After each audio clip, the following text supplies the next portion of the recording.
All right. Good afternoon, everyone. Me. This is my first slide. I got a few slides. So, first of all, thank you very much, and dear Gudrun, thank you.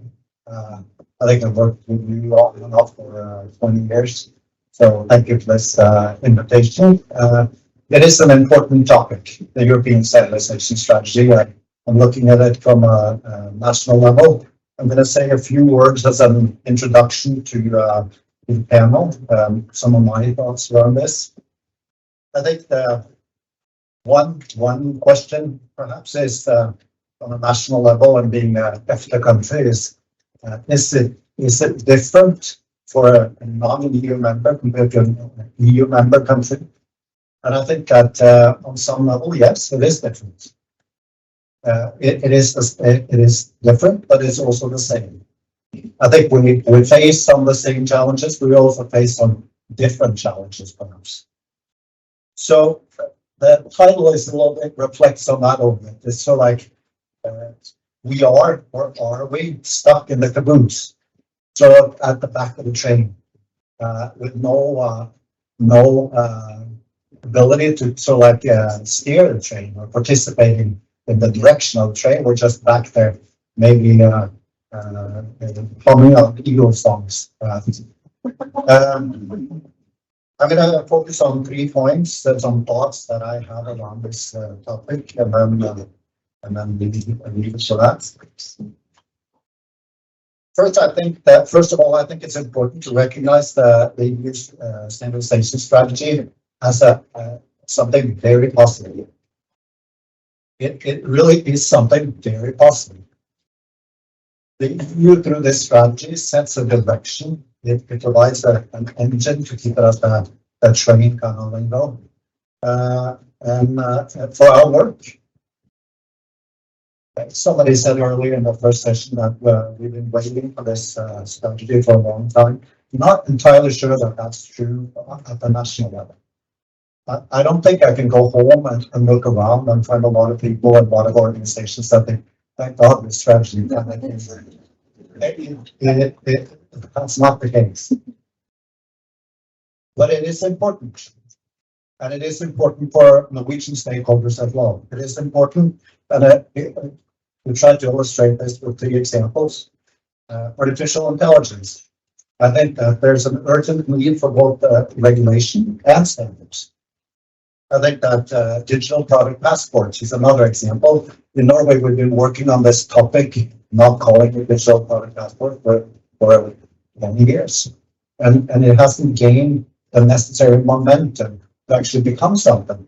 But the European Standardization Strategy and new legislation is actually, I think it is going to be something. The flow of data, the product data, that allows us perhaps to hope for a real circular economy.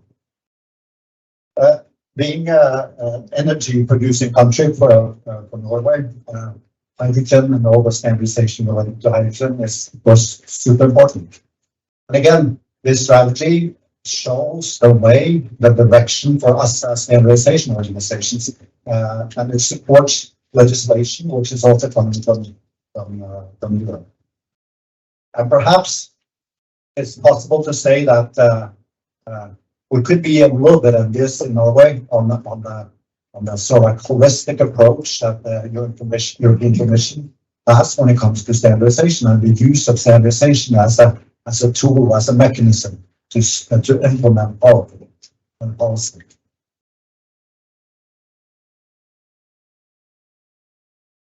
So it is positive. It is very positive, the European Standardization Strategy, and the strategy is challenging.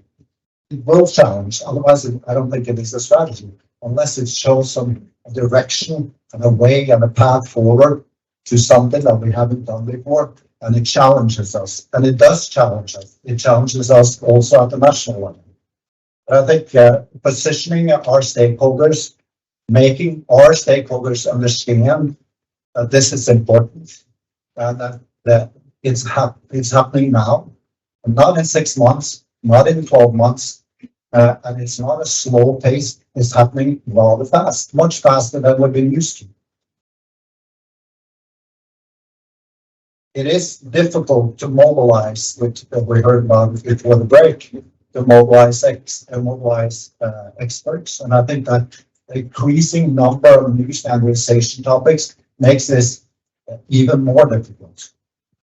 Elena said no standardization without the experts. This is true. I think the whole standardization system is based on experts sitting around the table discussing and agreeing about what should be the standard. So at a national level, I think that perhaps because we're back there in the caboose, it is even a little bit more difficult for us as non-EU member to understand how this process works and to understand the importance of what happens here in Brussels, and the importance of the new legislation coming from Brussels, and the importance of new standardization topics coming from Brussels. And I think that as a national standardization organization, we need all the support we can get at home. Because it is difficult for an organization like Standards Norway to talk to all stakeholders all the time. It's basically impossible. And the mobilization effort that comes with the European Standardization Strategy, we need basically all the help we can get that way.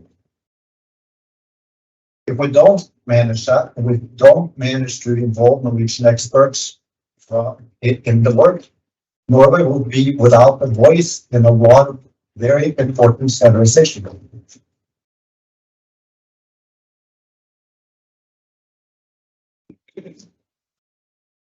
I think we heard about the high-level forum, which I'll have before the break. And again, something very positive, I think, that comes out of the strategy. And as a non-EU member, very positive and an opportunity, I think, for Norway to be a full member of HLF.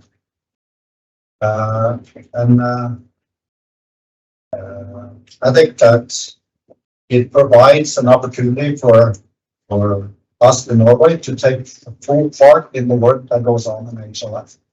And we're very grateful, of course, to the Ministry of Trade and Industry in Norway for the cooperation around the European Standardization Strategy, HLF, and all the activities that comes with it. But again, it comes back to this topic of involving, I think, stakeholders, which is perhaps the biggest hurdle. It is when new standardization topics come top down. It is not what we've been used to for many years, where standardization comes bottom up, and this provides a big challenge, I think. But HLF is a very positive thing, and also a big opportunity. I think, Javier, you talked about return on investment. I think that's the way you put it. Why does this matter? Why is it important? Why should we invest in standardization? And this is at least one way of making an argument why it's important to invest. This is a couple of results from a study we just published this fall. It is a study that we did together with our Nordic partners, the other Nordic standardization organizations, and the Netherlands. And this specific slide, it shows what the impact from standardization on productivity growth will be if we keep standardization at the level we're at now. The growth in standardization, the Stockholm standards, if we keep the pace that we have now, the impact will be 2.6 billion euros in productivity gains per year in this region that you see on the map, and 2 billion euros in exports per year. That's return on investment, I think. That's definitely a return on investment, not necessarily for the individual company, but certainly for us as a society. There are other ways of measuring impact as well. not sure that the productivity growth and export is necessarily solving issues related to sustainability and climate change, but it also, but I think this is also very important. This is important for us as an argument to mobilize our stakeholders. So I think that from again, coming back to the national point of view, I think that it is important for us to organize ourselves, to fully participate, even for those of us in the groups. I think that we can also contribute. We can also play an important role in driving that change that this European strategy steps out. I think that we should embrace this strategy, and I think that we should do everything we can to fulfill the ambitions of this strategy. Thank you.